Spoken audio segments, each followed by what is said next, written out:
And then they show the phone records of Puff's niggas calling her, getting at her. Has all this come out in court? Yeah, the phone records, that nigga's a rat. He's a rat, and he paying niggas $20,000 a month on some publicity shit. Got these crackers working for him, throwing salt in the game like he's just this innocent.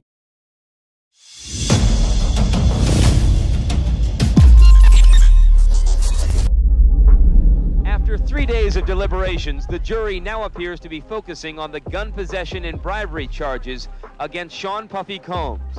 This afternoon, jurors sent the judge 2 notes, one of which asked for a transcript of a phone message Combs left Wardell Fenderson, once his driver, now the prosecution's star witness.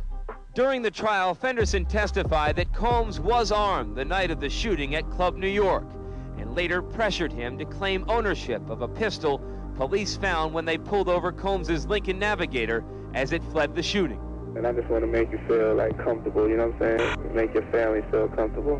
What exactly Combs meant by that is in dispute, but the prosecution claims the rapper offered Fenderson $50,000 or a diamond ring to take the rap for the gun. The jurors also wanted to hear a readback of testimony relating to Combs' former girlfriend, actress-singer Jennifer Lopez, who was in the Navigator when it was stopped by police. An officer testified that everyone in the SUV was ordered to put their hands on the vehicle, but Lopez walked away, saying she was going home. As she was being detained, a gun was discovered in the vehicle. At that point, a sergeant on the scene ordered everyone who was in the vehicle under arrest. The officer quotes Lopez as saying, "It's not my gun." And the rapper has been found not guilty on all counts. Repeating that breaking news tonight, Puffy Combs has been found not guilty on all counts at his trial in New York City. Shyne had no idea the jury would find him guilty on 5 other charges, including assault in the first degree, reckless endangerment, and criminal possession of a weapon. However, Shyne was acquitted of the most serious charge, attempted murder for the December 27, 1999 Club New York shooting where 2 people were injured. It was March 17, 2001. After 7 weeks of testimony, a Manhattan jury acquitted Combs and another co-defendant, Anthony Wolf Jones, on gun possession and bribery charges. And on June 1, 2001, Shyne was sentenced to 10 years in prison. Both attorneys cited an interview that appeared in the June 2001 issue of hip-hop magazine, XXL.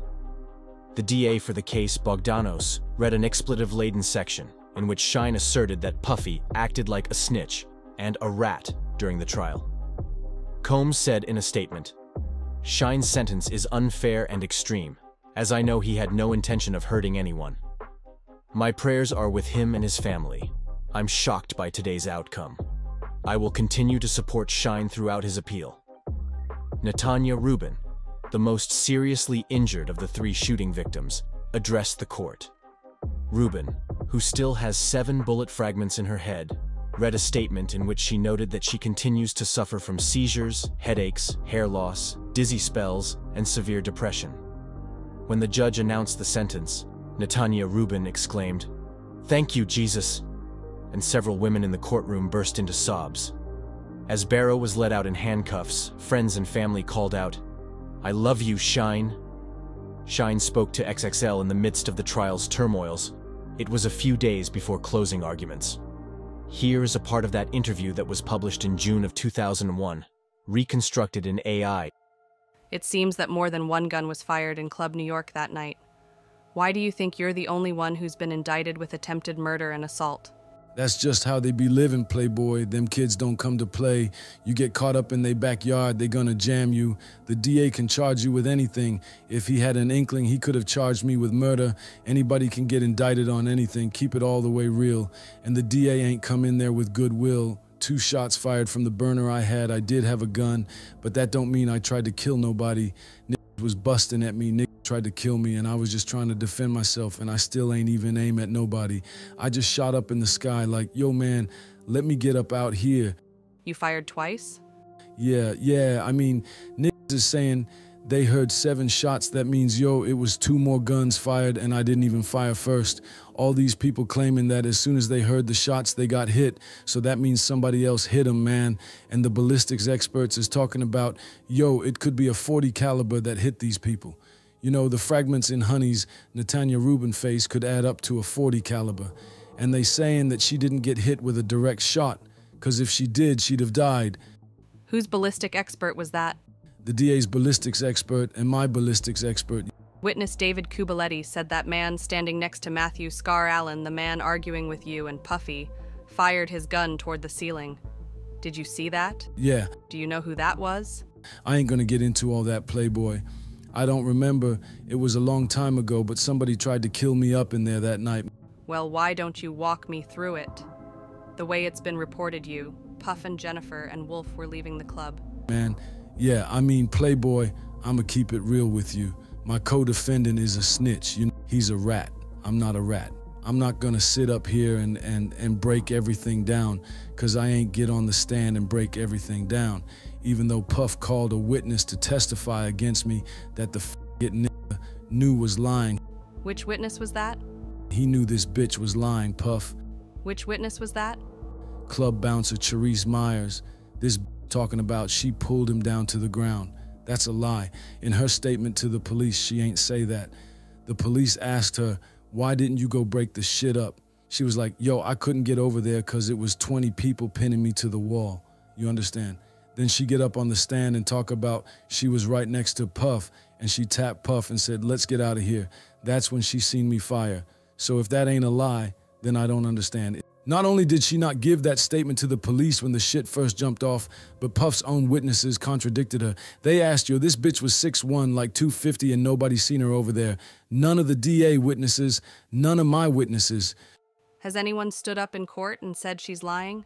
In my closing arguments, my lawyer's gonna prove that she's a liar. The DA done proved she's lying. The bitch claims she fell on Puff when the shots went off, and all the security are saying Wolf was on top of him. On the real, I never seen that Honey up in there. Bitch don't even be in the club. They be in at the dough, searching other hoes. I never seen her over there. And then they show the phone records of Puff's calling her, getting at her. Has all this come out in court? Yeah, the phone records, that nigga's a rat. He's a rat, and he paying niggas $20,000 a month on some publicity shit. Got these crackers working for him, throwing salt in the game like he's just this innocent nigga.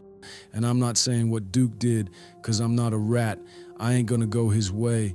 All these niggas is dick riding on the radio stations, on TV, like ain't none of this going on. It's cause f me. I'm just some wild, violent nigga that just came in the club and shot shit up with 2 shots, shot it up. Let me ask you, at the moment what caused you to pull your gun? What do you mean, what caused me to pull my gun? What happened? They fired at me, man. Somebody tried to shoot me. Okay, but do you know the name of that person? Dog. It was the person standing next to Scar? Playboy, you gotta respect my gangster, man. I already told you I ain't get up on the stand and start talking. I ain't gonna start testifying to you. Dog, don't believe me, nigga. The evidence is there. They got 2 .40 caliber bullets in the ceiling. They got 3.40 caliber shells on the floor. So don't take my word for it. You got David Kubaletti telling you, you got the other Tavon Jones telling you, and you got the evidence there, dog. The club owner came on the stand and was like, ain't never been a shootout in the 3 years he had at that club. So them bullets came there that night, and they said Puff had a 9, so it wasn't his burner. Is that what you had, a 9? That's what they caught me with, dog. It's been reported that when you left the club, you bumped into a police officer and they took the gun from you. Is that accurate? Yeah, they snatched me up. They grabbed me outside the club. How does it feel when you are sitting in the courtroom and people are testifying that you shot your gun? I was defending myself. I'm a little bit heated right now, watching niggas just ratting and watching niggas lie.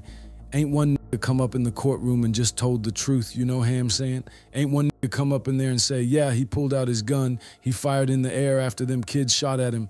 Ain't one nigga do that. You know, I could take that. I take responsibility for having a burner. The only reason I had a burner was because I just got shot at.